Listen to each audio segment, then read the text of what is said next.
The ballroom glittered under crystal chandeliers as Marcus Chun adjusted his borrowed tie for the third time that evening. He didn't belong here among the wealthy elite at this charity gala, but his 7-year-old daughter Sophie had begged him to take her. She stood beside him now in a simple gray dress, her blonde ponytail bouncing as she gazed wide-eyed at the elegant crowd. Marcus was a single father working double shifts at a warehouse to make ends meet.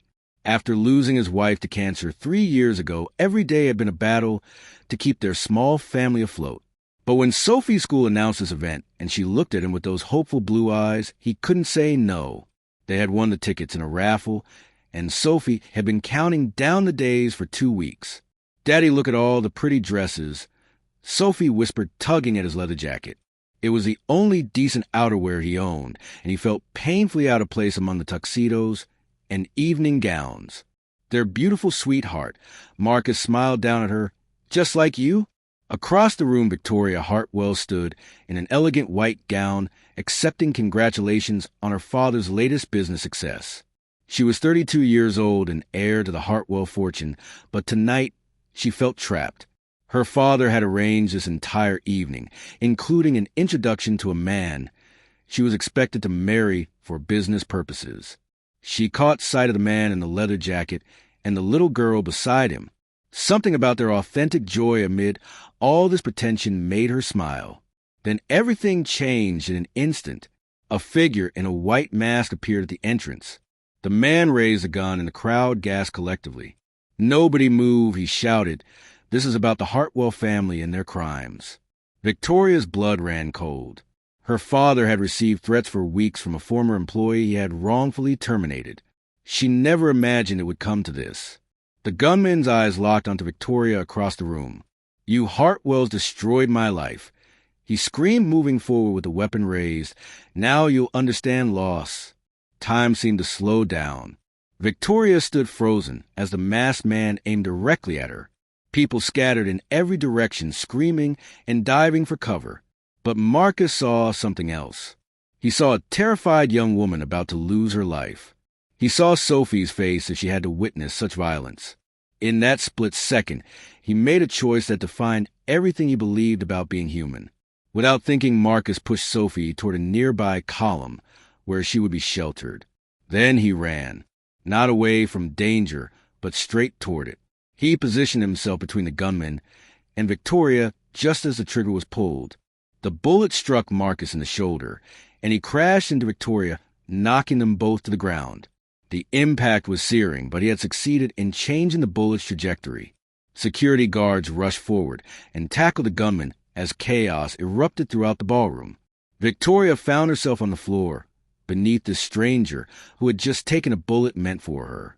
"Are you hurt?" Marcus gasped to the pain, blood seeping through his jacket. "I'm fine, but you're shot." Victoria's voice trembled as she tried to support him. Sophie ran to them, tears streaming down her face. "Daddy, no," she cried, clutching his arm. Marcus reached out to touch his daughter's cheek. "I'm okay, baby," he said, though his face was pale. "You're safe, that's what matters." Paramedics arrived within minutes. As they worked on Marcus, Victoria held Sophie close. The little girl was shaking, and Victoria found herself whispering reassurances to this brave child whose father had just saved her life. At the hospital, Victoria refused to leave. She sat with Sophie in the waiting room through the entire surgery. Sophie eventually fell asleep against Victoria's shoulder, her small hand clutching the silk of Victoria's gown. When Marcus woke up hours later, his daughter was asleep in a chair beside his bed. But Victoria was there too, standing by the window. "You saved my life," she said softly, turning to face him.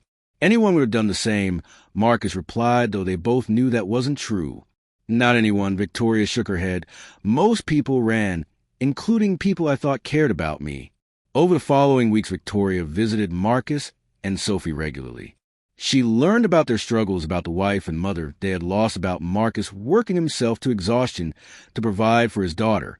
She saw the love in their small apartment, the way Sophie helped her father, even though she was just 7 years old.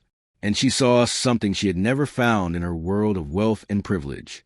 She saw what truly mattered. Victoria used her resources to help Marcus recover. She made sure his medical bills were covered, and that he didn't lose income during his healing. But more than that, she became part of their lives.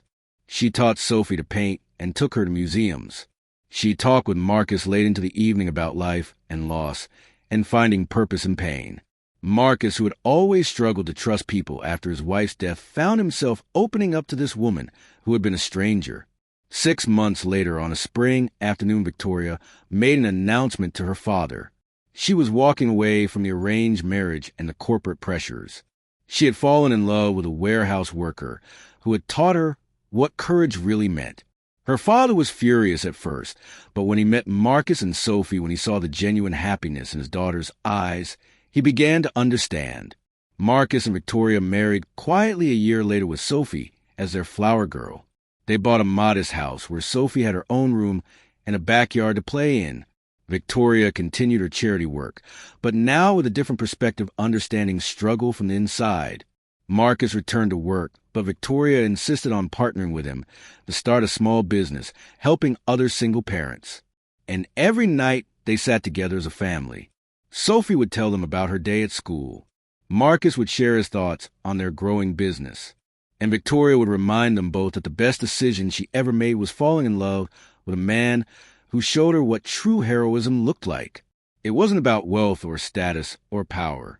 It was about the choice to protect others, even at great cost to yourself. Years later, when Sophie graduated from college, she stood before her parents.